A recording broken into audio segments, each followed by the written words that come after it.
Después de 35 años como neurocirujano, creí que ya había visto lo peor del ser humano. Había atendido víctimas de violencia de pandillas, de abuso doméstico, de accidentes atroces. Pero nada, absolutamente nada, te prepara para estar en el balcón de tu propia casa y ver a tu yerno triturar una pastilla blanca y echarla en tu copa de champán de aniversario. Quería matarme para quedarse con mi fortuna. En lugar de eso, dejé que él bebiera su propio veneno. 5 minutos después estaba convulsionando en el suelo, y yo apenas estaba empezando. Si quieres saber cómo le di la vuelta a la situación frente a 200 personas, quédate conmigo. Esta es la historia de la operación más peligrosa que he hecho en mi vida, sin usar ni un solo bisturí. Estaba de pie en la penumbra del balcón de la segunda planta de mi mansión, una casa de piedra clara a las afueras de la ciudad. Abajo, unas 200 personas de la élite local bebían mi vino y comían mi comida. Era mi 40º aniversario de bodas, una fecha que debería haber estado llena de alegría. Pero mis ojos no estaban en la banda de jazz ni en las esculturas de hielo. Mis ojos estaban clavados en Bruno Costa, el hombre que se había casado con mi hija Valeria hacía 5 años. Lo observaba con la misma precisión fría con la que miro una resonancia magnética de un tumor terminal. Estaba junto a la mesa de servicio, nervioso, mirando por encima del hombro una vez, 2 veces. Luego, con una rapidez que habría impresionado a un mago, sacó un pequeño sobre del bolsillo de su smoking. Vi el polvo blanco caer y disolverse de inmediato en la copa de cristal tallado que tenía mi nombre grabado, Andrés. Era la copa especial del brindis que mi esposa Julia había mandado hacer solo para mí. Bruno giró el líquido con suavidad y su rostro adoptó una máscara de devoción casi filial. En ese momento se encendió la pantalla de su móvil. Yo estaba lo bastante cerca como para ver el resplandor, y a mis 70 años mi vista seguía siendo nítida. Leí el mensaje que escribió. Listo. Faltan 10 minutos. Prepara el coche. Mi frecuencia cardíaca no aumentó. Mis manos no temblaron. El pánico es para aficionados, y yo no soy un aficionado desde mi residencia en los años 80. Aquel polvo, muy probablemente, era fentanilo u otro opiáceo sintético. Quería provocarme un paro respiratorio que pareciera un infarto o un derrame, algo normal para un hombre de mi edad. No grité ni llamé a seguridad, simplemente ajusté mis mancuernillas, respiré hondo y activé lo que llamo mi protocolo de quirófano, frío, lógico, implacable. Me di la vuelta y empecé a bajar por la gran escalera de mármol. Al llegar al último escalón, el ruido de la fiesta me envolvió. Risas, copas chocando, la calidez falsa de la alta sociedad. Julia estaba al otro lado del salón recibiendo halagos por su vestido, totalmente ajena a que la serpiente que había metido en nuestra familia estaba a punto de atacar. Bruno me vio acercarme y tomó una bandeja de plata con 2 copas especiales. Una sonrisa depredadora se le pegó a la cara. «Suegro, ahí está», dijo, con la voz goteando en canto sintético. Todos lo esperábamos. No podemos empezar los discursos sin el invitado de honor. La copa envenenada estaba a la derecha. Lo sabía porque lo había visto colocarla ahí, y porque distinguía una leve diferencia en la forma en que las burbujas subían. Lo hacían un poco más lento, por la densidad del polvo disuelto. «Gracias, Bruno», respondí con la voz firme. Extendí la mano hacia la bandeja. En ese instante, un empresario inmobiliario, el señor Serrano, lo llamó desde atrás. Fue la distracción que necesitaba. Bruno giró la cabeza apenas una fracción de segundo para saludar al posible cliente. Eso fue todo lo que me hizo falta.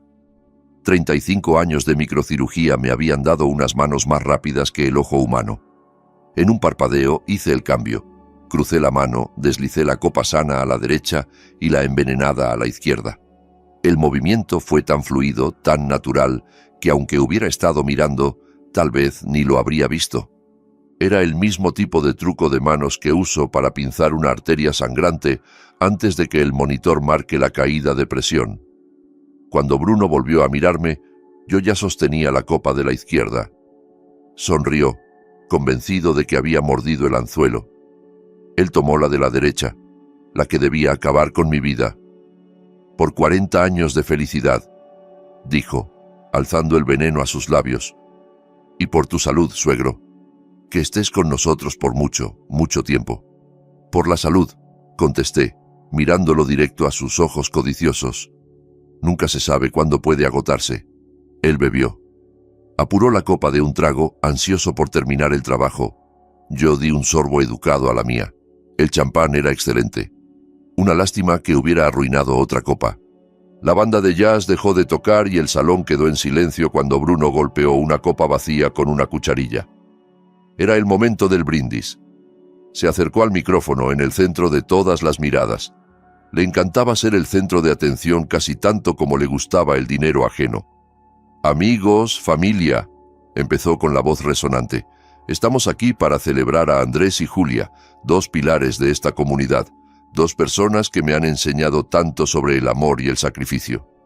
Yo estaba a unos pasos, observándolo de cerca y contando segundos. 1 minuto, estaba bien.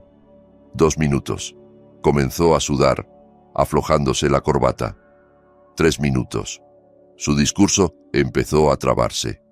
Repitió la palabra sacrificio 3 veces. Solo quiero decir que el legado es... Se detuvo. Parpadeó muy rápido. Desde donde estaba pude ver sus pupilas. Se habían convertido en puntos diminutos.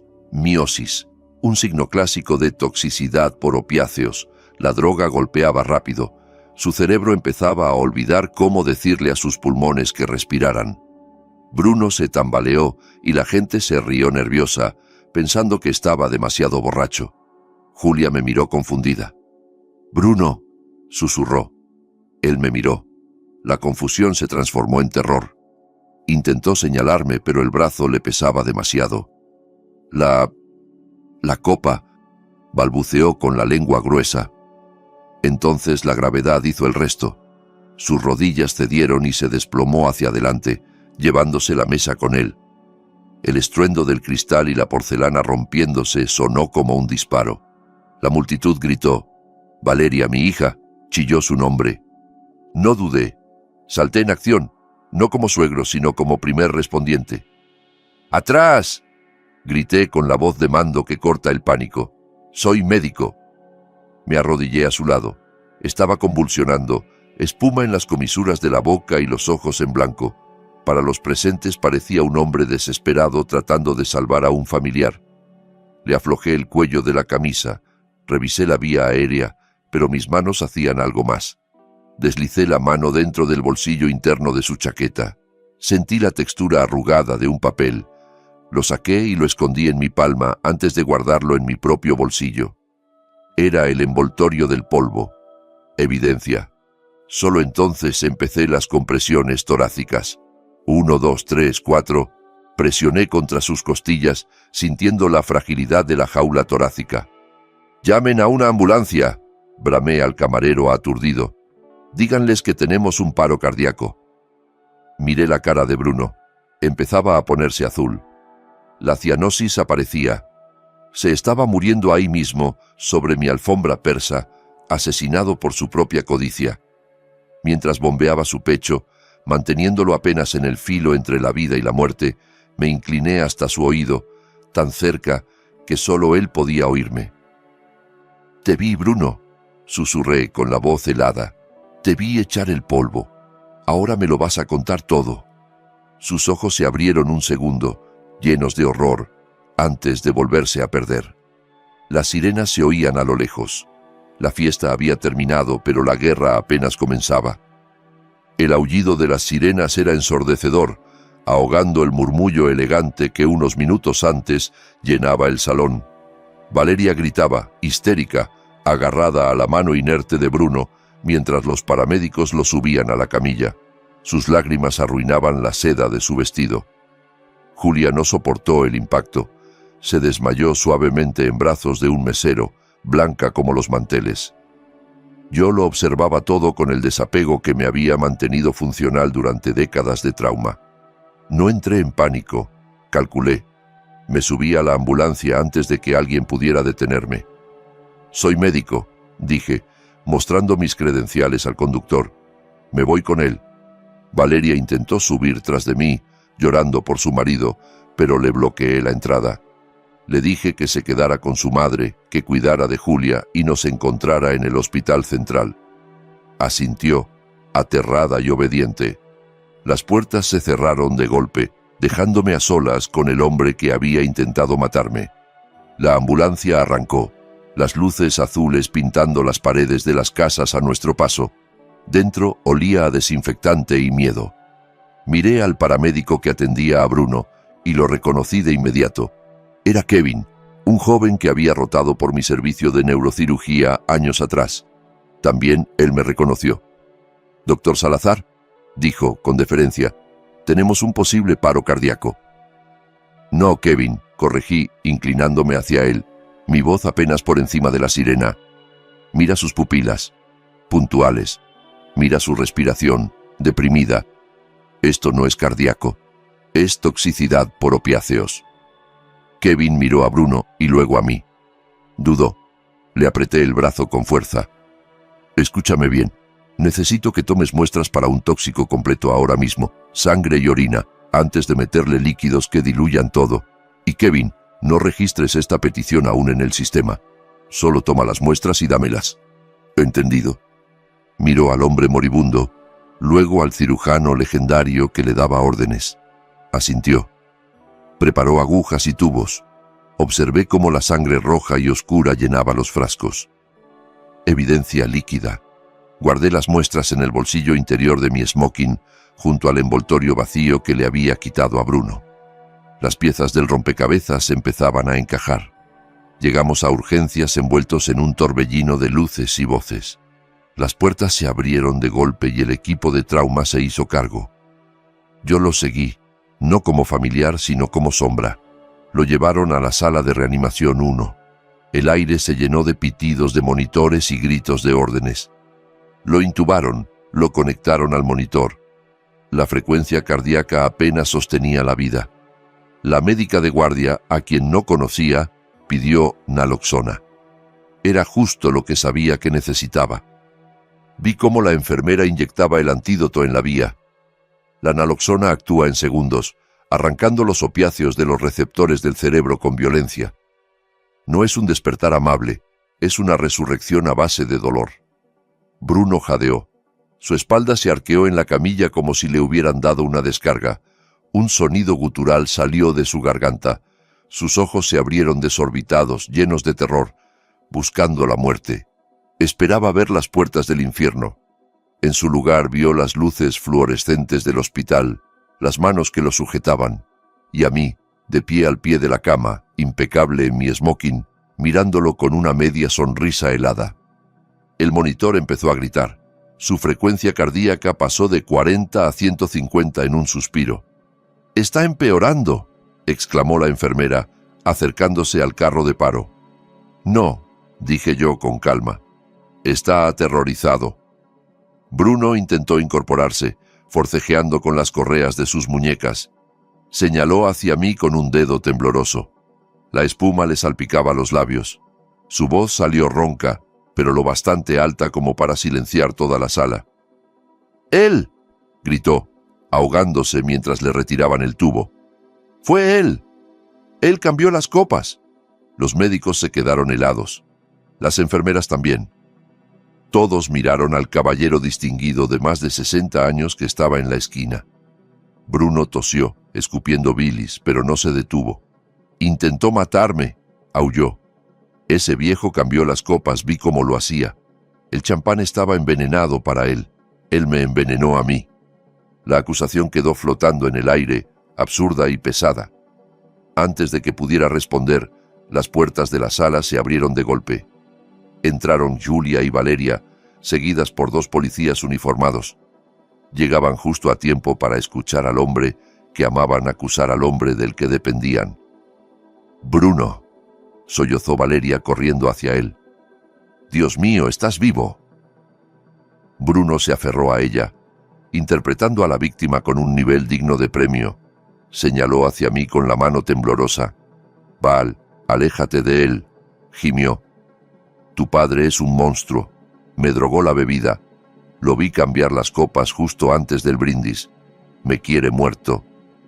Julia se detuvo en medio de la sala, el maquillaje corrido, el pelo deshecho. Miró a su hija llorosa, miró a su yerno frenético y al final me miró a mí. Esperé que me defendiera. Esperé que la mujer que llevaba 40 años a mi lado dijera que su marido era un salvador, no un asesino. Pero vi la duda en sus ojos. Vi la vacilación. Bruno era joven, encantador, y el padre de los nietos que ella tanto deseaba. Yo era el cirujano frío y distante que pasaba más tiempo en el hospital que en casa. ¿Por qué, Andrés?, susurró con horror. ¿Por qué le harías algo así? Esa traición me golpeó más fuerte que cualquier puñetazo. Ella le creía. Sin una sola prueba, le creía a él. Uno de los policías dio un paso al frente, enorme, cara cansada, libreta en mano. Echó un vistazo al caos y luego a mí.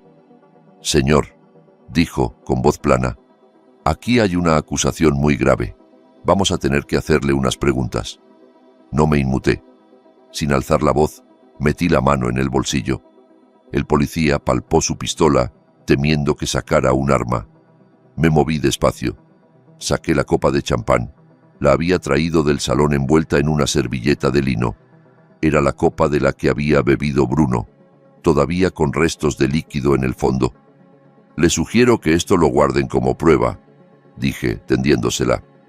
Mi yerno afirma que lo envenené. Esta es la copa de la que bebió, con sus huellas y su saliva.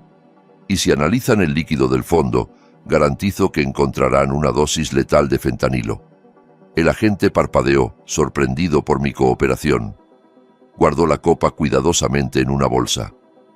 Si usted lo envenenó, doctor, murmuró confundido, ¿por qué nos traería el arma homicida? Porque yo no puse el polvo en la copa, agente, respondí mirando a Bruno, ahora pálido y sudoroso. Yo solo me negué a beberlo. Bruno se quedó blanco como el papel. Entendió su error. Había admitido que había veneno. Había admitido que hubo cambio de copas. Confiaba en que nadie creería que yo era lo bastante rápido ni frío como para darle la vuelta. Apostaba a que mi familia se pondría de su lado. Y viendo la cara asustada de Julia, quizá tenía razón. El policía suspiró y señaló la puerta. Vamos a necesitar que venga a la comisaría, doctor Salazar. Hay que aclarar esto. Asentí. Ajusté los puños de la camisa. Miré a mi esposa por última vez. Julia, dije sin emoción, no firmes nada hasta que vuelva. No le des acceso a las cuentas. Ella apartó la mirada y fue a tomar la mano de Bruno. La línea se había trazado. Salí del hospital escoltado por policías, dejando a mi familia con la serpiente a la que habían decidido proteger. Pero mientras me sentaba en la parte trasera del coche patrulla, sentí una extraña calma. Creían que era mi final. Pensaban que el viejo estaba acabado. No tenían idea de que apenas acababa de empezar la operación, y yo nunca pierdo a un paciente en la mesa. La sala de interrogatorios olía a café viejo y desesperación, un aroma que conocía de las salas de espera, pero nunca desde ese lado de la mesa. Lucio Torres, mi abogado y viejo amigo, entró como si fuera dueño del lugar. No pidió mi libertad, la exigió, con la autoridad tranquila de quien sabe dónde están enterrados todos los esqueletos de la ciudad. Menos de una hora después salía a la calle. Lucio ofreció llevarme a un hotel, diciendo que sería más seguro, pero me negué. Tenía que volver a casa, al escenario del crimen. El trayecto de vuelta fue en silencio. Al llegar, la mansión se alzaba oscura como un mausoleo de recuerdos. Julia y Valeria seguramente seguían en el hospital, interpretando a la familia sufriente. Le pedí a Lucio que me esperara en el coche. Tenía una cirugía que hacer y necesitaba trabajar solo. Entré en la casa y pasé de largo el dormitorio principal. Fui directo al ala oeste, al despacho que ingenuamente había dejado que Bruno usara como oficina. Era una habitación que casi nunca pisaba, respetando una privacidad que no merecía. El aire estaba cargado con un perfume caro y pretencioso. Cerré con llave y encendí solo la lámpara del escritorio. No quería alertar al personal. Me planté frente al gran óleo de una escena de caza que colgaba tras el escritorio. Un cliché igual que Bruno. Lo descolgué. Debajo estaba la caja fuerte, digital, con dial de seguridad manual. Probablemente pensaba que era inexpugnable. No conocía a don Graciano. Graciano había sido paciente mío hacía 20 años, un maestro cerrajero con un tumor delicado en el cerebelo. No podía pagar en efectivo, así que pagó con conocimiento. Me enseñó que toda cerradura tiene un latido, un ritmo. Solo hay que saber escucharlo.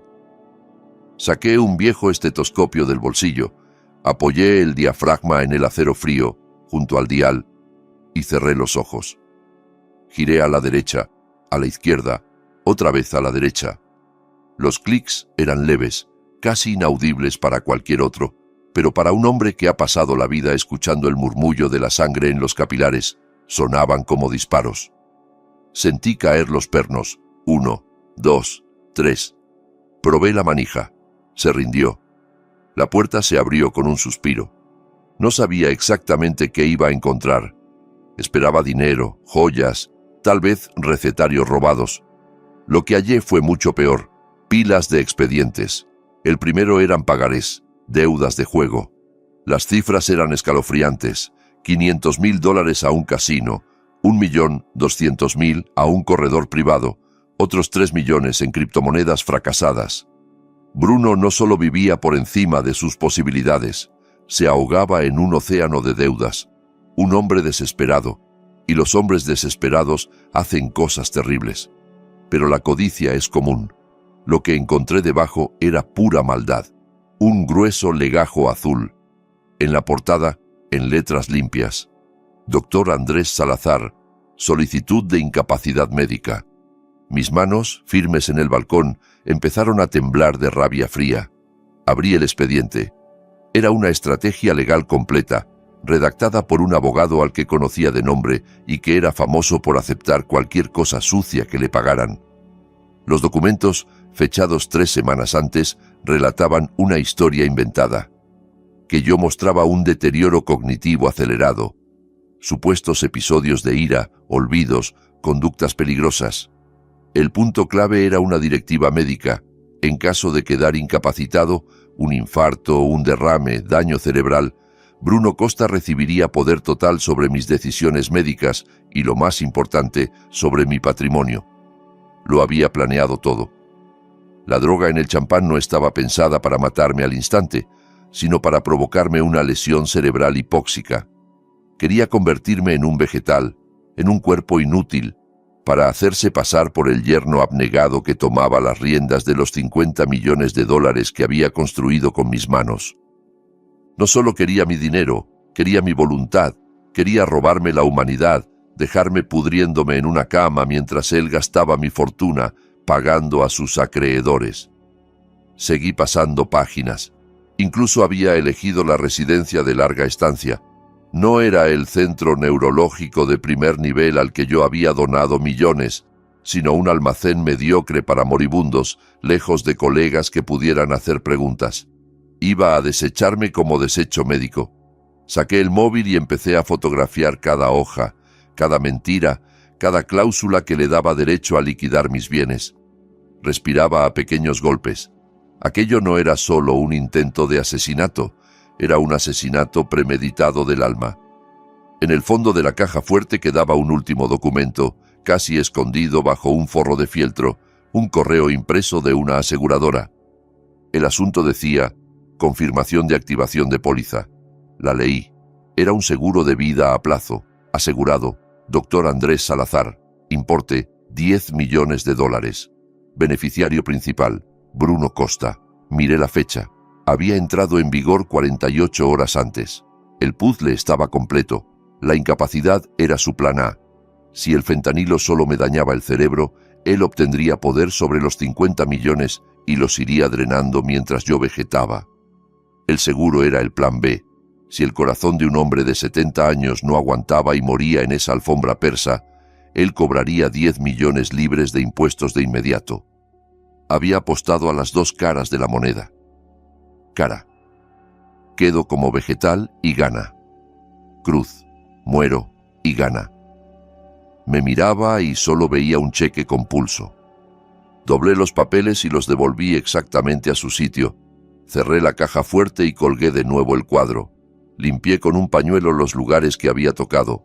Dejé el despacho tal como estaba, un santuario de su traición. Salí de la casa y volví al coche de Lucio. El aire nocturno olía distinto ahora, no solo a pino y jardín mojado, sino a guerra.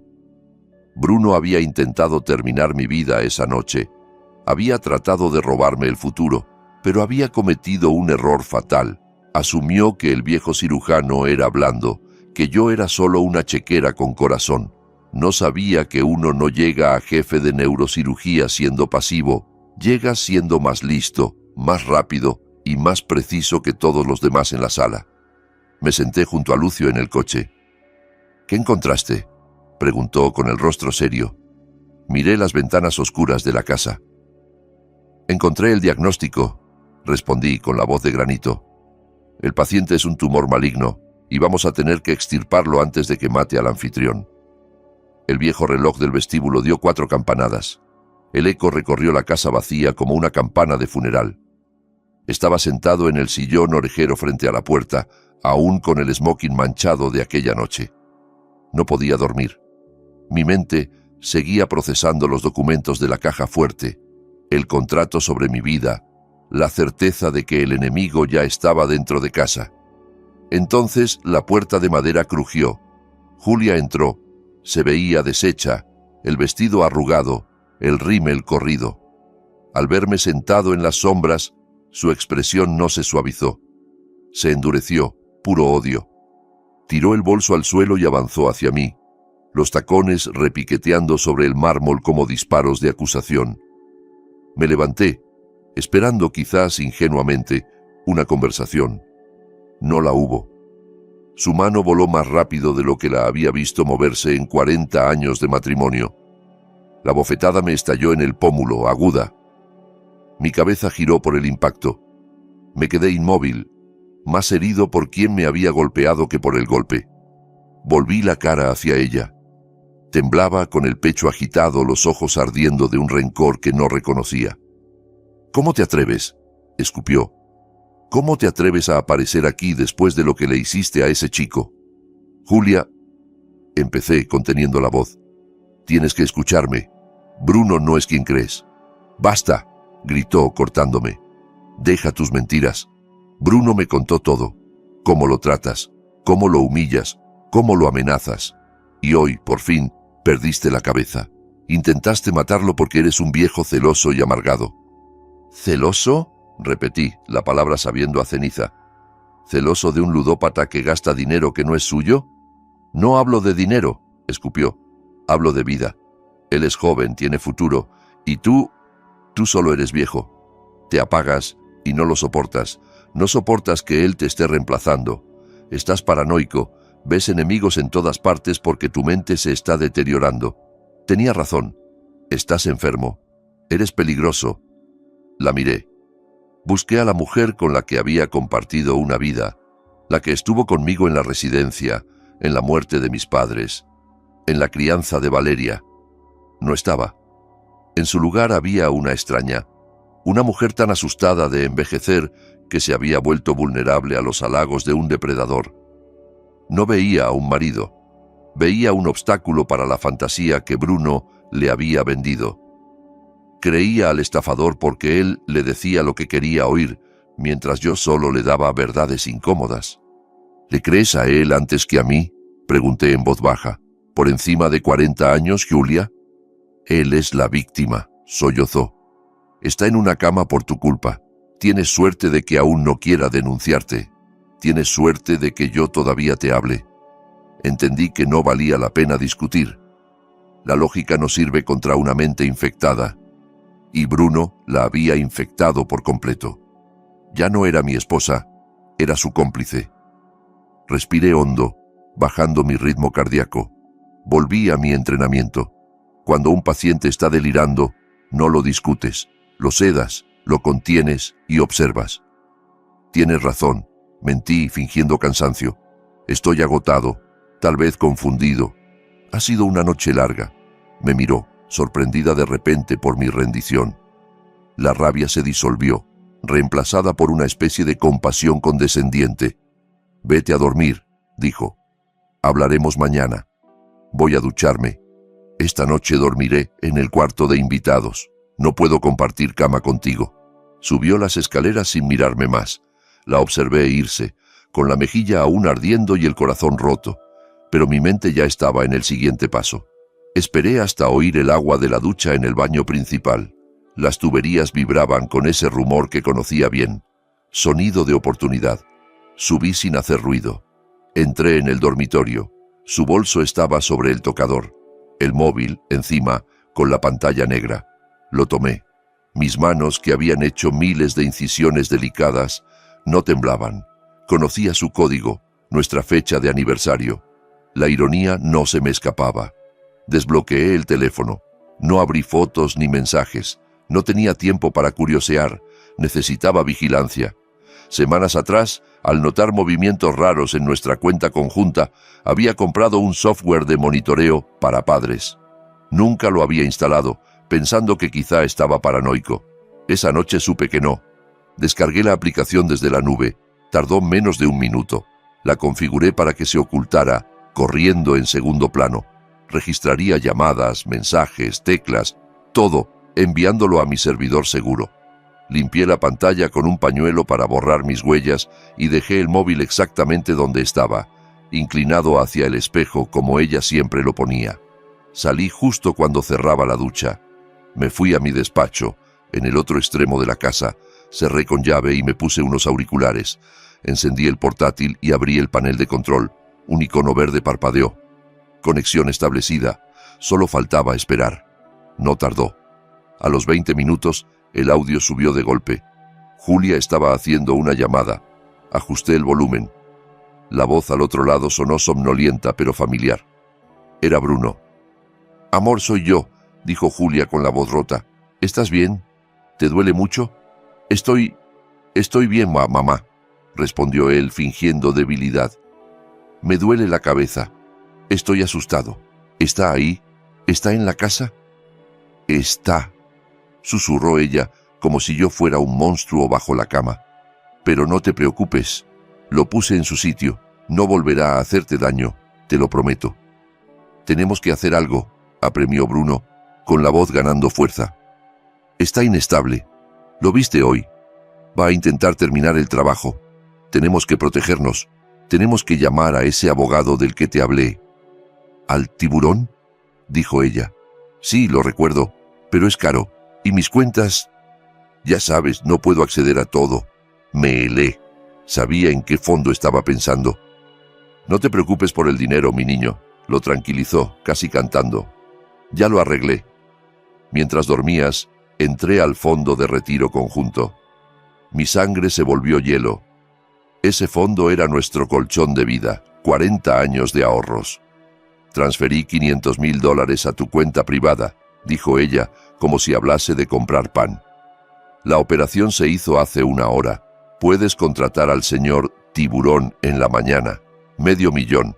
Nuestro futuro entregado al hombre que había intentado matarme». «Gracias, mamá», dijo Bruno, con un tono que casi dejaba oír su sonrisa. «Me salvas la vida. El abogado dice que con lo que pasó esta noche tenemos un caso perfecto de demencia». «¿Demencia?», repitió ella probando la palabra. «Sí», siguió él. «Inicio rápido, paranoia, violencia. Encaja perfecto. Podemos solicitar una audiencia de incapacidad de emergencia. Lo mandamos a un centro donde no pueda hacer daño, ni a nosotros ni a sí mismo, y donde no controle el dinero. Le haremos un favor». Hubo un silencio largo. Yo contuve la respiración. Esperaba quizá una chispa de lealtad. «Tienes razón», dijo al fin Julia, endureciendo el tono. «Es la única forma. Está demasiado mal. Tenemos que hacerlo. Por su propio bien. Por el bien de la familia». «Por su propio bien», repitió Bruno. «Descansa, mamá. Mañana será un gran día. Vamos a salvar a esta familia. Te quiero, hijo». «Yo también te quiero, mamá». La llamada se cortó. Me quité los auriculares con cuidado. El silencio del despacho era absoluto, pero dentro de mi cabeza había gritos.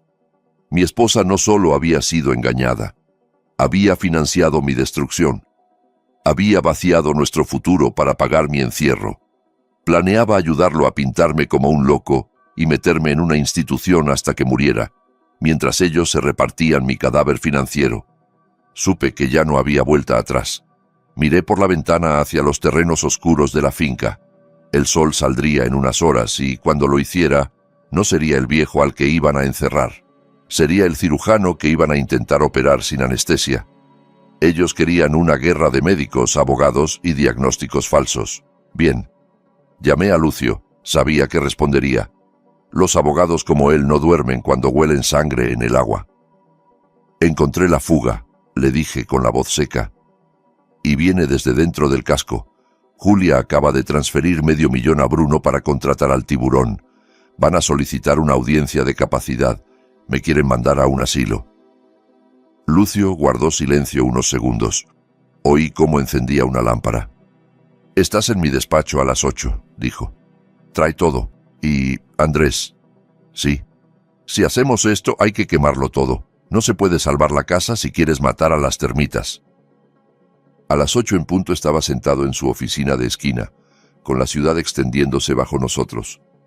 Sobre el escritorio de madera había un montón de documentos. Era la opción nuclear.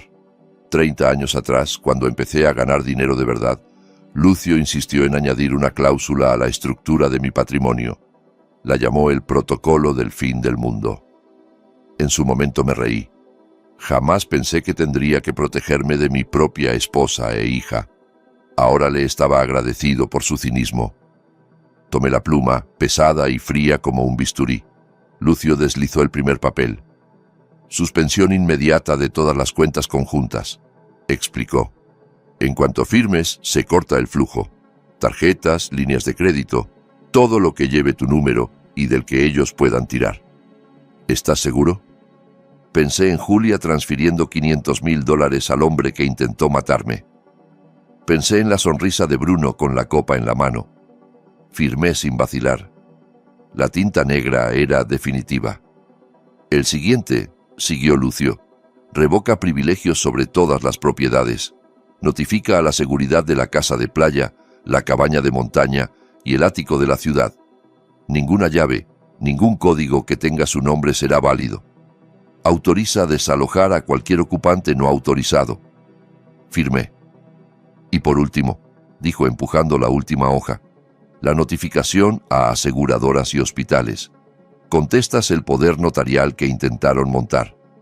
Se congela el estado de beneficiarios de la póliza de vida y se abre investigación por posible fraude». Lo firmé 2 veces. Con cada trazo sentía que se me levantaba un peso del pecho. Era como pinzar una arteria que sangra. Al paciente puede dolerle, el tejido puede protestar, pero hay que detener la hemorragia. Lucio pulsó Enter en el portátil. «Listo», dijo. «Los bancos actualizan sistemas en menos de 5 minutos». Me levanté y fui a la ventana. Eran las 8:15. Era la hora del desayuno en el hospital. A unos kilómetros, en una suite VIP, Bruno despertaría hambriento y mimado. Levantaría el teléfono y pediría huevos benedictinos y jugo recién exprimido, cargándoselo a la tarjeta platino que llevaba, la mía. 5 minutos después, mi móvil vibró. Lo ignoré. 2 minutos más. Volvió a sonar. A la tercera, miré la pantalla. Julia. Dejé que saltara al buzón. Quería que sintieran el primer tirón del torniquete. A la 4ª llamada, contesté. Puse el altavoz para que Lucio oyera. «Andrés», chilló Julia medio ahogada. «Hay un error horrible». «Buenos días, Julia», saludé tranquilo. «Mi tarjeta», gimió. Fui a por un café y salió rechazada. La máquina dijo, «robada». Y la enfermera, «quieren cambiar a Bruno de habitación». «¿A dónde?», pregunté fingiendo curiosidad. «A una sala general con otras 3 personas. Dicen que su seguro está bloqueado y que la tarjeta de la suite VIP fue cancelada. Anularon el desayuno. Nos tratan como indigentes. Tienes que llamar, arreglarlo». «No hay nada que arreglar», contesté. «¿Cómo que no?», sollozaba. Soy tu esposa. Es nuestro dinero. Era nuestro dinero cuando éramos equipo, dije. Ahora que estás financiando mi destrucción, es mi dinero. Y en cuanto a Bruno, es un adulto. Si quiere suite VIP, que la pague con sus ganancias en el casino. Ah, no, espera, no tiene. Por favor, intentó manipular. Le duele, necesita descansar. Está siendo cruel. Crueldad es envenenar a un hombre en su aniversario, repliqué. Esto es solo economía. Se oyó un forcejeo al otro lado. El teléfono cambió de manos. La voz de Bruno llegó cargada de veneno. «Escucha, viejo fósil», bufó. «¿Crees que esto es gracioso? ¿Que puedes matarme de hambre?» «Creo que acabo de hacerlo», respondí. «Que aproveche el puré de hospital».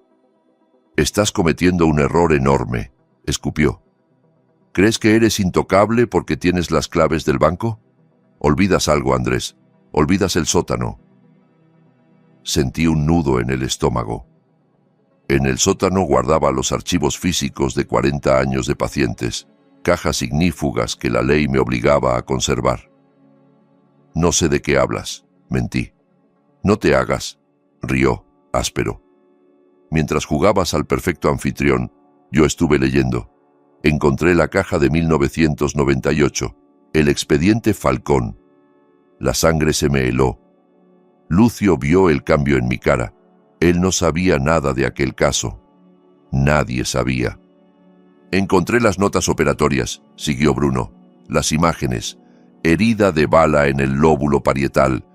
Pero el informe que firmaste para la policía habla de una caída por las escaleras. Mentiste en un documento oficial para proteger al hijo de un mafioso.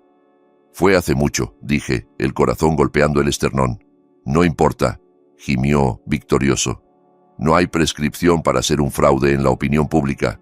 Imagina lo que hará el colegio médico cuando se entere de que el gran doctor Salazar fue médico de la mafia. Imagínate los titulares. Tu legado en la basura. ¿Qué quieres?, pregunté entre dientes. Quiero las cuentas desbloqueadas, exigió. Quiero las tarjetas activas. Y quiero $5 millones en una cuenta offshore antes del mediodía o mando esos archivos a todos los periódicos. Me estás chantajeando, constaté.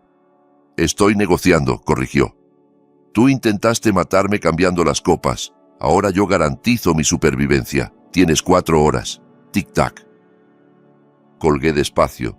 El silencio en el despacho de Lucio pesaba. ¿Es cierto?, preguntó él en voz baja. No podía mentirle. Fue en el 98, admití. Vinieron a mi casa de madrugada, el hijo de un hombre muy peligroso con un tiro en la cabeza. Le pusieron una pistola en la sien a Valeria, que tenía 18. Dijeron que si llamaba a la policía o si el chico moría, las mataban. Operé en la mesa del comedor. Lo salvé. Al día siguiente, cuando lo trasladamos al hospital con otro nombre, falsifiqué el informe. Fue la única forma de mantener viva a mi familia. Y ahora tu yerno usa ese gesto para enterrarte, resumió Lucio. Asentí. Esto lo complica, dijo él. El chantaje es un delito, pero si esos papeles salen, aunque te absuelvan, te destrozan la reputación, te quitan la licencia. No voy a pagarle, dije poniéndome de pie. Entonces, ¿qué vas a hacer? Voy a hacer una visita domiciliaria, respondí. Bruno cree que destapó un esqueleto. No se da cuenta de que despertó a un dragón. Bajé al garaje. Saqué un viejo móvil de prepago del compartimento del coche. Lo guardaba para emergencias. Esto lo era. Marqué un número que no usaba desde hacía 2 décadas. ¿Sí?, contestó una voz grave. Dante, dije. Soy el doctor. Hubo un silencio. Doctor Salazar, respondió con calidez. Ha pasado una vida. ¿Todo bien? No, Dante. Tenemos un problema. Alguien encontró los archivos de aquella noche. Te está usando como arma para atacarme. ¿Quién?, preguntó. Ahora su tono era hielo. Se llama Bruno Costa, dije. Está en el Hospital Central, habitación 402. Considéralo resuelto, doctor, contestó. Nadie toca al hombre que me salvó la vida. Colgué. Bruno quería jugar a gánster. Estaba a punto de aprender que hay niveles en ese juego que un agente inmobiliario jamás comprendería. Al llegar de vuelta a la mansión vi un sobre grueso pegado a la puerta, blanco sobre la madera oscura. No era publicidad, era notificación judicial. Lo abrí allí mismo. Era una solicitud de audiencia de incapacidad de emergencia. Demandantes, Julia y Bruno. Demandado, Dr. Andrés Salazar. Motivo, audiencia urgente para nombrar un tutor y tomar control de mis bienes. Decían que sufría delirios persecutorios, que había agredido violentamente a un familiar, que estaba dilapidando los activos en un episodio maníaco. Citaban el congelamiento de las cuentas como prueba de mi irracionalidad. El juez había firmado. La audiencia era a las 9 de la mañana siguiente. Bajé el papel con la mano temblando de ira. Ese era su final de partida. No solo querían mi dinero, querían borrarme. Si el juez fallaba en mi contra, lo perdería todo. El acceso a mi propio dinero, el derecho a decidir sobre mi salud, el derecho a vivir en mi casa. Me convertiría en un incapaz legal en manos de Bruno. Dante podía callar a Bruno, sí, pero no podía detener una orden judicial, no podía intimidar a un juez en sala. Esa batalla tenía que librarla yo, a la luz del día, con mis únicas armas, mi mente y la verdad. Miré el reloj. Casi medianoche. Tenía 9 horas para preparar mi defensa contra mi propia familia, contra un equipo de abogados pagados con mi dinero y contra un diagnóstico falso. Entré en mi estudio, encendí la luz. Puse la citación a un lado y los viales de sangre del bolsillo al otro. Ellos querían probar que estaba loco, que era peligroso. Perfecto. Entraría en esa sala y haría la disección más delicada y arriesgada de mi carrera. Empecé a tomar notas en un bloc. La operación comenzaría a las 9 de la mañana. La sala del juzgado era más pequeña de lo que esperaba. Madera brillante, luces frías, sin ventanas. Me senté solo en la mesa del demandado, espalda recta, manos entrelazadas. Al otro lado, el espectáculo ya estaba montado. Bruno en silla de ruedas con collarín cervical, pese a que su único problema real había sido una sobredosis. Llevaba un suéter 2 tallas más grande para parecer frágil. A su lado, Valeria, con expresión de dolor absoluto, pañuelos en mano para secarse lágrimas que nunca terminaban de caer cada vez que la jueza miraba. Detrás, Julia, como un buitre sobre una lápida, sin mirarme. El abogado de ellos, el licenciado Cárdenas, guiaba a su experto, el psiquiatra Arce, famoso por firmar cualquier informe al mejor postor. Él apuntaba a un gráfico inflado en un caballete, diciendo que representaba el avance típico de una demencia de inicio rápido y una psicosis paranoide en septuagenarios. Usaba términos rimbombantes, rigidez cognitiva, delirios persecutorios, todo muy ensayado. Según Arce, mi conducta reciente, congelar cuentas, agredir a mi yerno, acusarlo de envenenarme, era un cuadro de un cerebro devorándose a sí mismo. Aseguraba que yo era un peligro para mí y para otros, un hombre sin control de impulsos. Escuché todo, diseccionando sus palabras como separo un tumor del tronco encefálico. Miraba a la jueza Hidalgo, asentía ligeramente, se lo estaba tragando. Para ella yo era un viejo más perdiendo la razón. Cuando Cárdenas terminó, la jueza me miró por encima de las gafas. «Doctor Salazar», dijo con tono casi maternal, «veo que no ha traído abogado. Dada la gravedad de las acusaciones, le recomiendo encarecidamente que busque representación. Puedo darle 24 horas».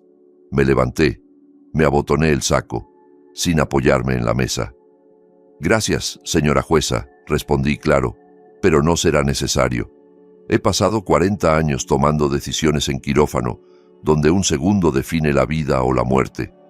No necesito traductor para la verdad. Me represento a mí mismo».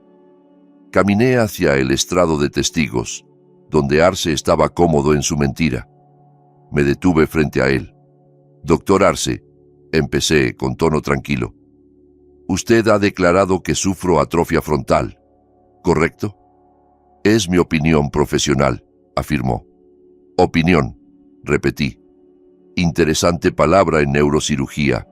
Nosotros no trabajamos con opiniones, sino con imágenes. Usted ha diagnosticado una degeneración estructural. ¿Pidió una resonancia magnética? No tuve acceso al paciente para eso, balbuceó. Pero su conducta, ¿una tomografía? ¿Un PET? ¿Un examen neurológico básico? ¿Algún test cognitivo que usted mismo me aplicara? Mi evaluación se basa en la observación de su conducta. Observación requiere presencia, doctor, lo corté. Usted nunca me había visto hasta hoy. Su observación se limita al relato de las personas que ganan 50 millones si me declaran incapaz. Dígame, en su opinión médica, ¿el conflicto de interés es síntoma de demencia o de codicia? Objeción, saltó Cárdenas. Está hostigando al testigo. Sostenida, suspiró la jueza. Doctor Salazar, limítese a los hechos. Me limito a los hechos, su señoría, dije. Este hombre diagnostica una atrofia estructural sin una sola imagen. Dice que estoy paranoico por creer que mi yerno intentó matarme, pero la paranoia se define como una creencia sin base real. Si alguien realmente intenta matarte, no es paranoia, es supervivencia. Tomé un dossier de la mesa. Doctor Arce, hace 2 días, según este informe, realicé una descompresión de urgencia en un neumotórax en plena calle mientras llegaba la ambulancia. ¿Eso suena a un hombre sin funciones ejecutivas o a alguien más despierto que usted? Arce abrió la boca y no salió nada.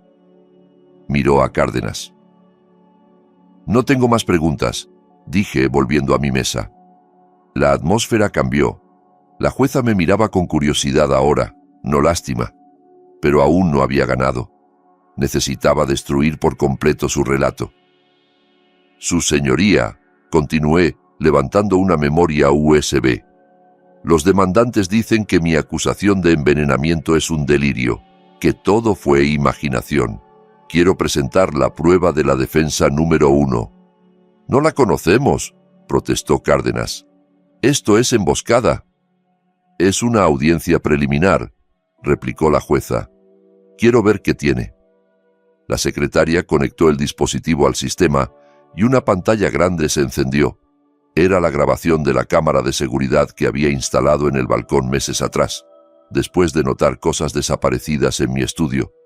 La imagen en blanco y negro, en alta resolución, mostraba el salón desde arriba. El marcador de tiempo indicaba las 20:45. Allí estaba Bruno, junto a la mesa de servicio, mirando alrededor. Metía la mano al bolsillo. La cámara captaba el brillo del cristal, el polvo cayendo en la copa, el movimiento de su dedo al revolver. Ahí está, dije señalando. Ese es el yerno amoroso preparando mi brindis. Eso es fentanilo, su señoría. Eso es intento de homicidio. Valeria jadeó, llevándose la mano a la boca. Julia se quedó blanca. Pensé que era suficiente, pero Cárdenas se levantó despacio, como un tiburón que huele sangre. Y esto es exactamente de lo que hablamos, su señoría, entonó. Esto es la paranoia. Vemos a un hombre poniendo algo en una bebida. Lo admitimos. Mi cliente tiene debilidad por lo dulce. Lleva sobrecitos de stevia porque cuida el azúcar. Puso edulcorante en el champán porque le parece muy seco. ¿Stevia? Me salió, perdiendo por primera vez la calma. ¿Insinúa que echó endulzante a un cristal de $300 la botella? No es delito tener mal gusto, doctor, replicó Cárdenas con una sonrisa. Y sobre la calidad del vídeo, está tomado de lejos. ¿Puede usted identificar la sustancia? ¿Recuperó el sobre? ¿O, como dice el informe policial, manipuló la escena y retiró objetos del cuerpo de mi cliente mientras fingía ayudarlo?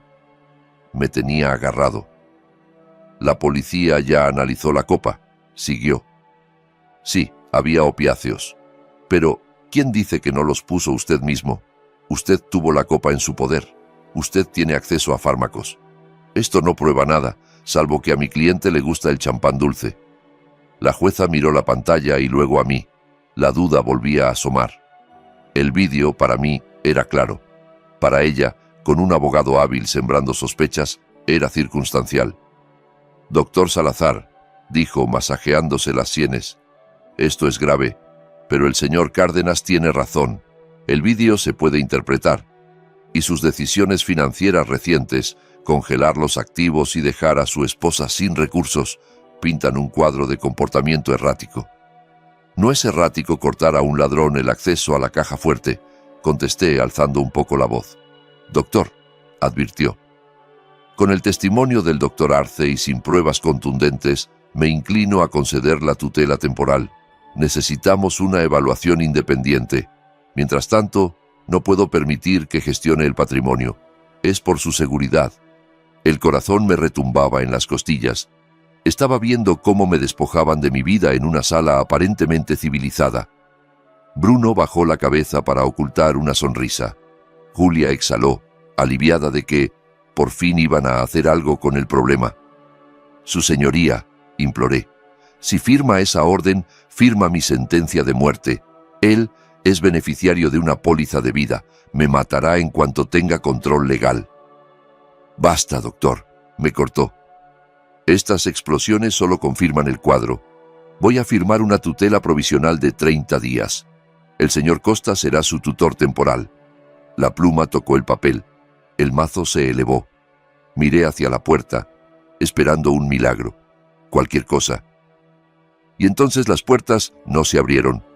Fueron golpeadas con tal fuerza que gemieron. Se hizo un silencio pesado. Todos se giraron. En el umbral había una mujer que parecía salida de una pesadilla. La reconocí por fotos. Sara, la asistente ejecutiva con la que Bruno llevaba 2 años engañando a mi hija. Pero la mujer radiante de las imágenes ya no existía. Tenía un ojo completamente cerrado, hinchado de morado y negro, el labio inferior partido, la cara manchada de sangre seca. Llevaba un abrigo mal abrochado y se sujetaba el costado al caminar, como si cada paso le doliera en las costillas.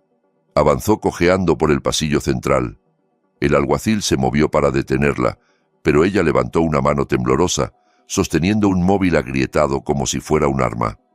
«¡Protesto!», gritó con la voz rota. «¡Protesto contra toda esta farsa!». «Sara», susurró Bruno. El color huyó de su cara. Por primera vez desde que todo empezó, olvidó su papel. Olvidó el collarín. Olvidó la silla de ruedas. Se puso en pie de golpe, derecho como una vela. «¡Cierra la boca!», rugió. «¡Lárgate de aquí!». «Siéntese, señor Costa», tronó la jueza, golpeando con el mazo. «Dejen que hable. ¿Quién es usted?». Sara se apoyó en la barandilla, usándola para mantenerse en pie. No miró a la jueza ni a mí. Tenía el único ojo sano fijo en Valeria, que observaba a su marido de pie, milagrosamente curado. «Soy la mujer a la que prometió casarse», escupió Sara, dejando caer saliva mezclada con sangre.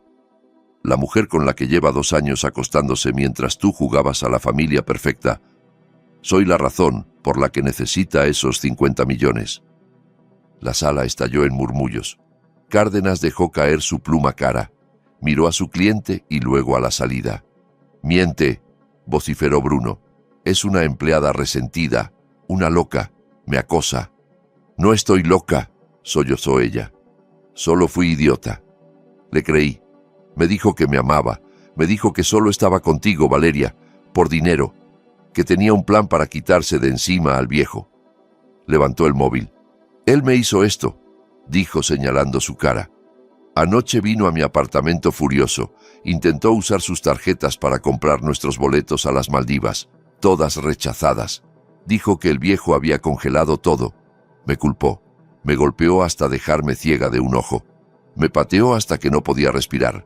Dijo que tenía que rematar el trabajo hoy en el juzgado porque necesitaba el poder notarial para desbloquear el dinero». Bruno se lanzó hacia ella con la cara desencajada por el pánico. «¡Cállate o te mato!», bramó. El alguacil se le tiró encima antes de que diera 2 pasos. La silla de ruedas se volcó con estruendo. Bruno forcejeaba, maldiciendo, retenido por 2 agentes. «Tengo los mensajes», gritó Sara. «Tengo la prueba. Escuchen lo que me mandó antes del brindis». Pulsó en la pantalla. El móvil estaba sincronizado al sistema de la sala. De los altavoces salió una nota de voz con la voz inconfundible de Bruno, cínica y confiada. «Bebé, esto ya casi está. El viejo está a nada de quedar como vegetal. Le puse algo a la copa. Solo 10 minutos más y los 50 millones son nuestros. Haz las maletas para las Maldivas. Por fin me libero de mi frígida esposa y de su fósil de papá». La grabación terminó. El silencio que siguió fue más pesado que cualquier acusación mía. La jueza me miró. Ya no había duda en sus ojos.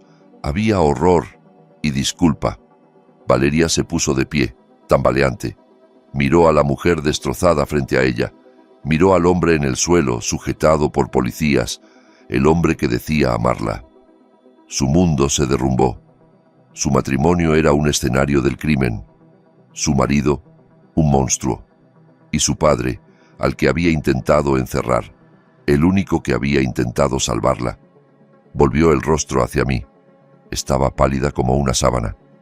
Sus labios se movieron intentando decir «papá», pero no salió sonido. «Valeria», dije acercándome. «Papá», susurró. Sus ojos se pusieron en blanco. Sus rodillas cedieron. No fue un desmayo suave. Fue un derrumbe total. Cayó al suelo rígida y empezó a convulsionar. «¡Valeria!», grité saltando por encima de la mesa. Era una crisis tónico-clónica, un gran mal, desencadenado por el shock. Su cabeza golpeaba el piso. Llegué a su lado en un segundo. Ya no era demandado. Volvía a ser médico. Puse mi chaqueta bajo su cabeza para amortiguar los golpes. La giré de lado para despejar la vía aérea. «¡Llamen a una ambulancia!», bramé. «¡Ahora!». Julia se quedó clavada en el asiento, vacía, mirando todo como si fuera una película. Su mundo se había acabado. El mío acababa de cambiar de forma. Sostuve a mi hija mientras se sacudía, susurrándole que estaba allí, que la tenía, que la pesadilla se había acabado. Pero mientras miraba a Bruno, al que esposaban en el suelo, supe que la pesadilla solo cambiaba de cara. Habíamos ganado en el juzgado, sí, pero las víctimas eran demasiadas. Horas después, el pitido estable del monitor cardíaco era el único sonido en la habitación privada donde Valeria descansaba. Tendida, pálida, parecía la adolescente que alguna vez cargué en brazos, no la mujer de casi 40 años que era. Yo estaba sentado en la silla de vinilo, agarrado a su mano, vigilando la subida y bajada de su pecho con la obsesión de un médico ante un paciente crítico. Cuando al fin abrió los ojos, la confusión se aclaró de golpe y la realidad la aplastó. Intentó retirar su mano avergonzada, pero la apreté con más fuerza. «Papá», susurró. «Lo siento tanto. No sabía. Te juro que no sabía lo del veneno». «Lo sé, hija», respondí, usando el diminutivo que llevaba años sin pronunciar. «Sé que no sabías». Empezó a llorar, pero ya no con gritos histéricos, sino con un llanto profundo, viejo. Me contó todo. Cómo Bruno no la había seducido solo con encanto, sino destruyendo su autoestima. Primero, críticas pequeñas, su peso, su inteligencia, sus decisiones. Luego vino el aislamiento. Le decía que yo estaba decepcionado, que la consideraba una mantenida inútil. Controlaba sus llamadas, revisaba sus mensajes, rastreaba su coche. Construyó un mundo donde él era su único aliado y yo, el juez severo del que debía protegerlo. Me hizo tenerte miedo, confesó. Decía que si lo dejaba, arruinaría tu reputación, que tenía cosas en tu contra. Usó mi amor por ti para manipularme. La escuché, sintiendo una furia fría mucho más profunda que la que había sentido al ver la pastilla caer en el champán. Tan ocupado estaba construyendo un imperio para dejárselo, que no vi al lobo comiéndose a mi familia desde dentro. Fracasé como protector mientras jugaba a ser proveedor. Le aparté un mechón de la frente. «Se acabó, Val», le prometí. «No volverá a tocarte. Ahora estás segura. Estoy aquí». El momento era frágil, una tregua entre padre e hija en medio de ruinas. Pero la paz es un lujo que no dura. La puerta de la habitación no se abrió despacio. Fue golpeada. Pensé que era una enfermera. Era un animal acorralado. Bruno. En teoría debía estar bajo custodia, o al menos en proceso, pero ahí estaba, de pie en el umbral de la 405, sudando, el pelo pegado a la frente. Llevaba el mismo traje del juzgado, sin corbata, la camisa rasgada. Sus ojos saltaban por la habitación, cargados con la energía caótica del que sabe que ha agotado opciones. «¡Tú!», escupió señalándome. «Todo esto es culpa tuya». «Bruno», jadeó Valeria. «¿Cómo entraste?» «Me soltaron bajo fianza», mintió. «O me fui mientras llenaban papeles. Da igual, necesito dinero y necesito un rehén». Entró, cerró la puerta de un puntapié y encajó una silla bajo la manija. Estábamos atrapados.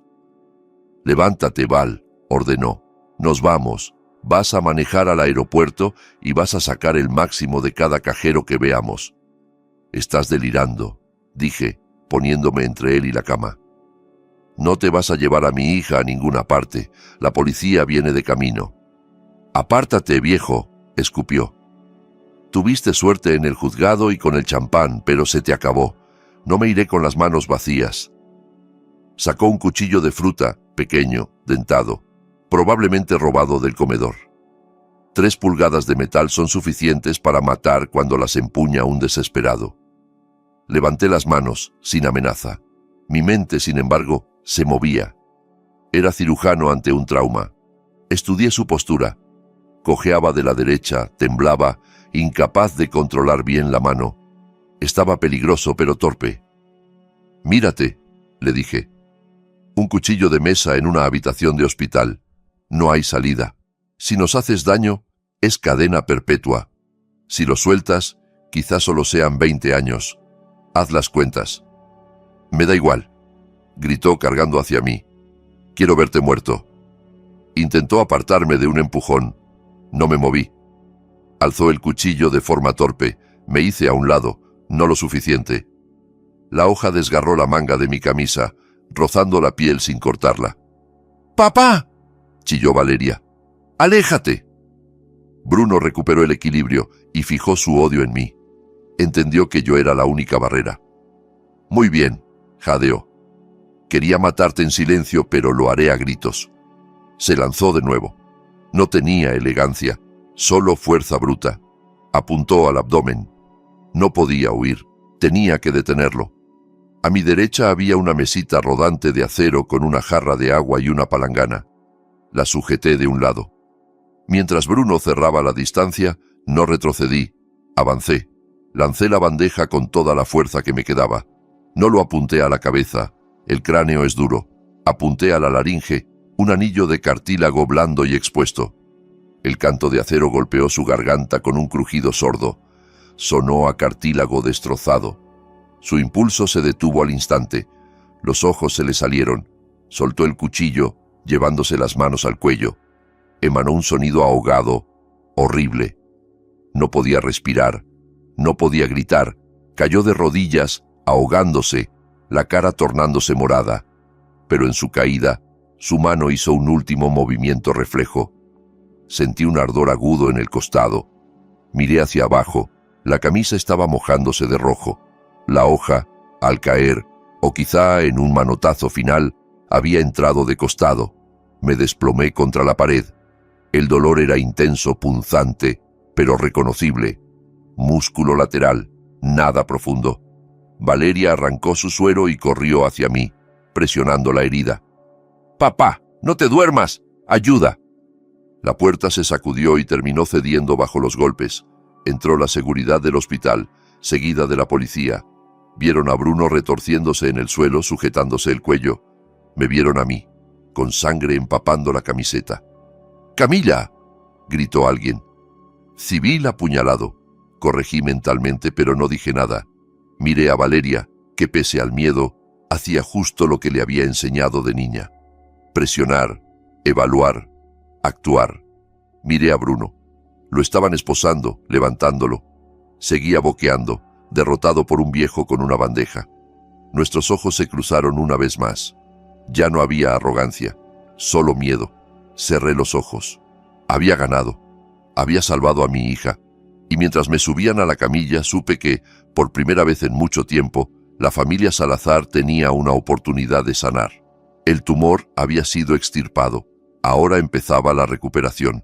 Más tarde, sentado en la camilla con una camisa limpia que Lucio me había traído, me abotonaba despacio, cuidando de no rozar la venda. La herida era superficial, pero el cansancio era profundo, en los huesos.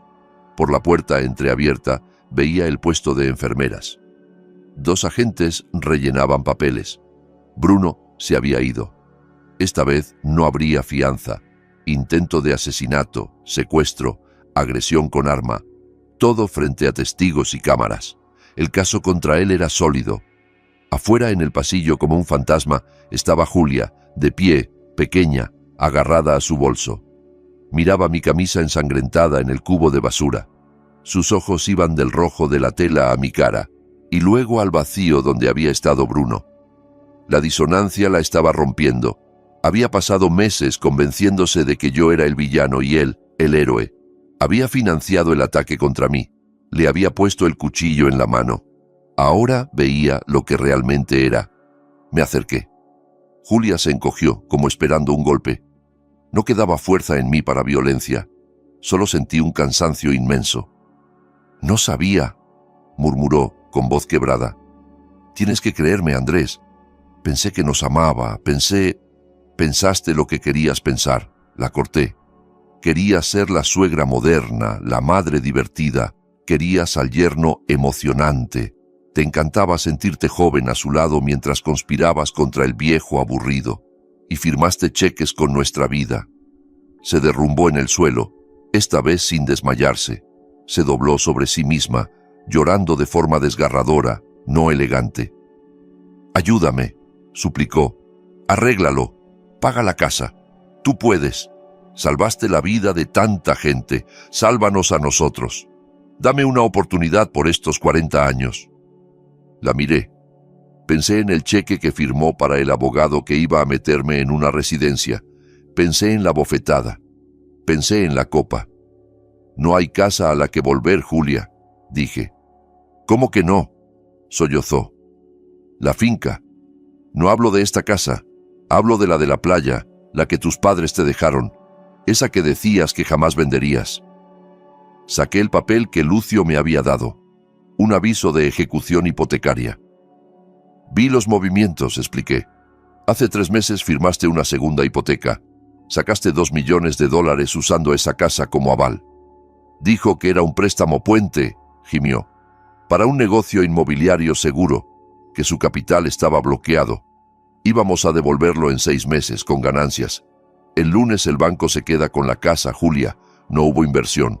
Usó ese dinero para pagar a prestamistas que le rompían las piernas. Se lo gastó todo. No queda nada». Ella se quedó helada. Juró por la vida de su madre. Susurró. «Esa casa. Mi padre plantó los árboles. Mi madre diseñó el jardín. Es lo único que me quedaba de ellos». «Ya no», dije. «Lo pusiste en la mesa por un 'te quiero, mamá' de un estafador». «Págalo tú», rogó. «Firma un cheque. Puedes salvarla». «Podría», admití, «pero no lo haré». Sus ojos se abrieron como platos. «¿Por qué?». «Porque la estupidez tiene un precio, Julia», respondí. «Y tú nunca has pagado una factura en tu vida. Siempre viviste en la burbuja que yo construí. Esta vez, la burbuja explotó. El precio de tu traición es todo lo que posees. Apostaste contra mí y perdiste. No te rescataré. Verás cómo se llevan esa casa y, con suerte, aprenderás que la confianza no es una tarjeta sin límite, es algo que se gana». La dejé llorando en el suelo. No miré atrás. Si lo hacía, quizás el recuerdo de la chica de blanco con la que me casé me ablandaba. No podía permitírmelo. Tenía que ser cirujano. Había que cortar el tejido necrosado. Pasé la noche en un hotel frente al hospital, vigilando la recuperación de Valeria, pero sin ver a Julia. A la mañana siguiente, Lucio me llamó temprano. Su voz sonaba extraña. «Se acabó, Andrés», dijo. «Bruno Costa está muerto». Me senté en el borde de la cama. «¿Cómo?», pregunté. «Informe oficial. Resbalón en la ducha del penal», explicó. «Golpe en la sien. Traumatismo severo. Nadie vio nada. Los guardias lo encontraron hasta la mañana. Cerré los ojos. El resbalón en la ducha es la historia más vieja del mundo. Limpia, conveniente, imposible de creer para quien conoce ciertos códigos. Recordé la cena con Dante. Recordé lo que le pedí. Se resbaló. Repetí. Eso dice el informe, contestó Lucio. El forense ya firmó. Accidente. Sin acusado, se cierran los cargos. ¿Y los archivos? Pregunté. Los que sacó del sótano. Los encontraron entre sus cosas al ficharlo, dijo Lucio. A la policía no le interesaban para el caso del envenenamiento. Legalmente eran propiedad de la víctima. Ahora están en mi caja fuerte. Solté el aire que no sabía que retenía. El secreto de 1998 estaba a salvo. Mi reputación protegida. El legado de Dante intacto. Pero el costo era una vida humana. Bruno era un monstruo, sí, un ladrón y un asesino en potencia. Pero también era un hombre que se había sentado en mi mesa, que había abrazado a mi nieto. Y en cierto modo, había firmado su sentencia al hacer esa llamada. Esto terminó, dijo Lucio. ¿Estás limpio? No del todo, respondí mirando por la ventana a la ciudad despertando. El caso penal sí, pero la resaca de sus actos, deudas, embargos, mujeres rotas, eso sigue. Será una resaca larga, admitió él. Colgué. Sentí un frío que no venía del aire acondicionado. Había ganado la guerra. El enemigo estaba muerto. Mi patrimonio, intacto. Pero la victoria en este tipo de guerra no sabe a gloria, sabe a supervivencia. Es como salir vivo de un choque. Sigues respirando, pero dejas partes de ti entre los restos. Tenía que limpiar el desastre. Los fantasmas de Bruno no venían en forma de citaciones, sino de coches oscuros aparcados frente al edificio de Valeria y llamadas nocturnas. Las deudas de juego no se borran con certificados de defunción. Decidí actuar como lo que era. Cirujano. Vendí la mansión. Llamé a una corredora experta en ventas discretas a compradores extranjeros. Le dije que todo, desde las alfombras hasta el vino de la bodega, iba incluido. Acepté una oferta un 20% por debajo del mercado, a cambio de cerrar en 48 horas. Cuando el dinero llegó, no hubo brindis. Tomé una parte y, por mediación de Dante, la llevé en efectivo a un almacén del lado más duro de la ciudad. Se pagaron íntegramente las deudas con usureros con un mensaje claro. La familia Salazar estaba fuera del mapa. Fue dinero sucio, sí, pero compró la seguridad de mi hija. En cuanto a bancos, tarjetas y deudas legales, les dejé tragarse la pérdida. No pagué ni un centavo de lo que Bruno debía a instituciones, que persiguieran a un fantasma. Con el peligro físico neutralizado, me concentré en la sobreviviente. Valeria vivía en un motel barato, aterrada y sin un peso. Una semana después de vender la casa, vino a verme, la mirada baja, a pedirme un préstamo para un departamento. Se veía frágil.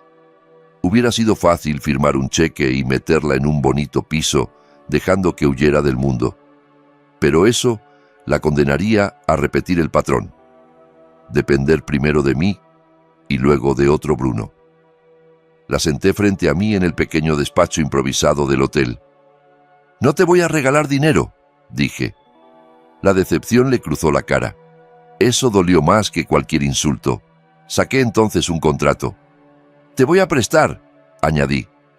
Era un contrato de préstamo real, con interés bajo y calendario de pago. Le dije que pagaría su matrícula para repetir los exámenes de enfermería que había abandonado al casarse y que le daría para un pequeño departamento y gastos por 6 meses. Después estaría sola. Miró el contrato y luego a mí. No discutió. No lloró. Por primera vez vi de nuevo la chispa de carácter que tenía de niña antes de que Bruno la apagara. Firmó. Al día siguiente hizo algo que me llenó de orgullo. Tomó sus bolsos de marca, sus joyas y relojes de lujo comprados con dinero que Bruno robó y los vendió. No me pidió ayuda. Fue a una compraventa y negoció. Con ese dinero compró uniformes, un estetoscopio y un coche usado. Volví a empezar, no como señora D, sino como mujer. Pensé que la operación había terminado, que habíamos extirpado todo, Pero quedaba un último foco maligno. Lucio me llamó una tarde de viernes. No sonaba como de costumbre. Me tendió un expediente médico. No era mío, ni de Bruno. En la portada, Julia Salazar, análisis toxicológico. ¿Por qué la analizaste?, pregunté.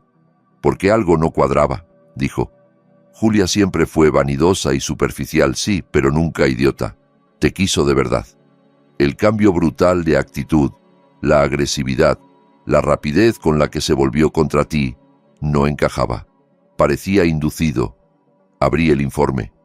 Era un análisis de cabello, capaz de rastrear meses de exposición. Reparé en las columnas de datos. Positivo, positivo, positivo, benzodiazepinas, barbitúricos y niveles altos de escopolamina. Mis manos empezaron a temblar. La escopolamina, aliento del diablo, en dosis mínimas ayuda al mareo, en dosis altas convierte a la gente en muñecos obedientes, sumisos, manipulables. Les rompe la voluntad. La estaba drogando, susurré. Lucio asintió. Revisamos la cocina antes de vender la casa, explicó. Analizamos el té especial que tomaba cada noche. Estaba adulterado. Lleva al menos 2 años envenenándola. No solo la manipuló emocionalmente, la alteró químicamente. La convirtió en una marioneta, dije. Fui al pequeño departamento donde Julia vivía ahora, un piso modesto, en un barrio que antes despreciaba. La encontré sentada, mirando una pared vacía. Había adelgazado. La abstinencia de las drogas debió de ser brutal, camuflada como depresión y duelo. No llamé. Entré y me senté frente a ella. Me miró con miedo, esperando otra sentencia. No dije nada. Puse el informe en su regazo. Lo cogió con manos temblorosas. No entendía los nombres químicos. Se los traduje. Le hablé del té, de la escopolamina, de que sus recuerdos borrosos, su fog mental, sus cambios de humor, no eran solo culpa suya. Le expliqué que Bruno no solo le robó dinero, le robó la mente. A medida que lo entendía, la presa se rompió. No era el llanto egoísta de antes, sino un aullido de alguien que se descubre violado en lo más íntimo. Comprendió que su amor por Bruno, sus defensas ciegas, su odio hacia mí, habían sido, al menos en parte, fabricados. Se hizo un ovillo en el sofá, tirando de su propio pelo como si pudiera arrancarse la droga. Lo siento, repetía. No estaba en mí. No podía pensar. Era como una neblina. Lo siento, lo siento. La observé. El rencor que había alimentado durante meses empezó a diluirse, sustituido por una tristeza profunda. Los dos habíamos sido usados. Le tomé la mano. Estaba fría. Te conseguiré mejores médicos, dije. Sacaremos lo que quede de tu sistema. Recuperarás claridad. Y después, aprenderás a vivir sola. La dejé llorando, pero lúcida, por primera vez en mucho tiempo. Salí al aire fresco. Las deudas estaban pagadas, los hijos a salvo, la verdad expuesta, el campo de batalla limpio. Pero mientras miraba el horizonte de la ciudad, supe que la mancha de Bruno Costa nunca se borraría del todo. Sobrevivimos, sí, pero todos llevábamos cicatrices, y a veces las cicatrices son la única herencia real. Un año puede ser toda una vida, o un suspiro, dependiendo de las marcas que llevas. Estaba en la terraza de mi nuevo hogar, un ático sobre el puerto. El silencio aquí no era como el de la mansión, no era pesado ni lleno de secretos. Era un silencio limpio, de libertad. El departamento era minimalista. Nada de alfombras persas para manchar con veneno ni muebles recargados para esconder documentos. Solo cristal, acero y horizonte. Me había retirado de la cirugía. Mis manos seguían firmes, pero ya no quería la presión de vida o muerte. Acepté un puesto de consultor médico en una empresa de biotecnología que desarrollaba tratamientos neurológicos no invasivos. Me mantenía ocupado, actualizado y útil, pero sin la carga del quirófano. 3 días a la semana leía artículos, revisaba protocolos, daba alguna conferencia. Por primera vez en 40 años no era el doctor a tiempo completo, solo era Andrés. Miré el reloj. 6 de la tarde. El sol empezaba a caer, tiñendo el cielo de naranja y morado. Fui a la pequeña mesa con botellas. No había personal. No había camareros que sirvieran sonriendo mientras contaban billetes por detrás. Tomé una botella de champán. No era cristal, solo un buen espumoso. Destapé yo mismo. El pop sonó limpio en el salón vacío. Serví en una copa sencilla y, mientras lo hacía, pensé en las ruinas que había dejado atrás. Julia vivía en un pequeño piso con su pensión y una modesta manutención. Legalmente separados, en trámites de divorcio. Yo le pagaba lo justo para comer y pagar alquiler, no para clubes ni lujos. Aprendí a hacer presupuesto, a cocinar. Supe por Valeria que había quemado 3 ollas de pasta antes de lograr hornear un pollo comestible. Ridículo, sí, pero un pequeño triunfo para una mujer que había sido tratada como una niña años. Valeria me sorprendió más. Aprobó sus exámenes de enfermería al primer intento, impulsada por una determinación que no veía desde que se empeñó en aprender a montar en bici. Trabajaba turno de noche en urgencias del mismo hospital donde Bruno intentó matarme. Era un trabajo duro, mal pagado, lleno de sangre y gritos. Pero cuando nos vimos para tomar café, vi algo nuevo en ella. Orgullo. Había cansancio en su mirada, sí, pero ya no miedo. Había pagado la última cuota del préstamo conmigo antes de ese café. No quería depender de mí. Quería mi respeto. Se lo había ganado.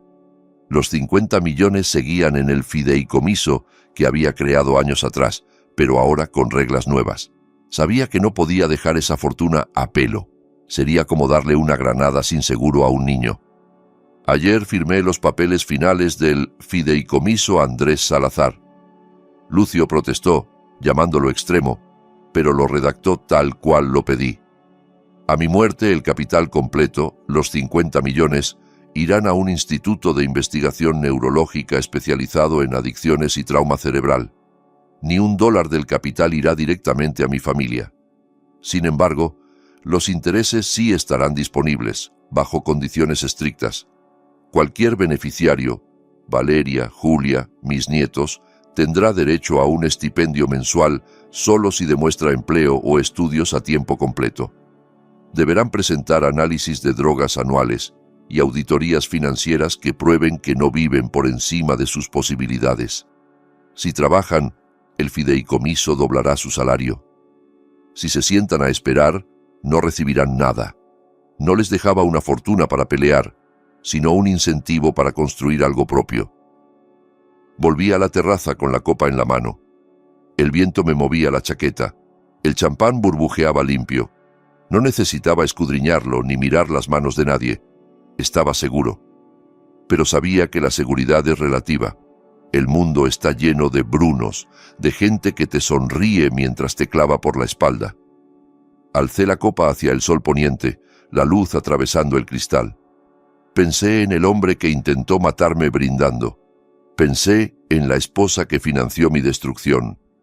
Pensé en la hija que encontró fuerza entre las ruinas. El enemigo no es el que te asalta en un callejón oscuro, murmuré al aire. El enemigo es el que te sirve el vino sonriendo, el que te llama familia. Di un sorbo. Sabía a victoria, pero también a supervivencia. Por el primer año del resto de mi vida, dije. Terminé la copa y la dejé en la baranda. Abajo, las luces de la ciudad se encendían como estrellas sobre un mar negro. Estaba solo, pero no me sentía solo. Era Andrés Salazar. Estaba despierto y listo para lo que viniera. Muchas veces creemos que proveer a la familia es darles todo fácil, sin esfuerzo. Yo aprendí, a golpes, que una vida demasiado fácil puede criar monstruos. Mi yerno me vio como un billete gigante con piernas. Mi esposa se dejó cegar por el espejismo de una familia perfecta. El amor real no es lealtad ciega, es exigir responsabilidad. Al cortarles el acceso a mi dinero, no solo salvé mi patrimonio, salvé el alma de mi hija. Nunca permitas que tu generosidad se convierta en tu punto débil. La confianza es algo precioso. No la regales a quien no la ha ganado. A veces hay que dejar que la gente se caiga para que, por fin, aprenda a levantarse sola. Si te gustó ver cómo puse todo patas arriba para recuperar mi vida, deja tu like y suscríbete para más historias de justicia. Y dime en los comentarios, ¿qué harías tú si descubres que tu propia familia está conspirando contra ti?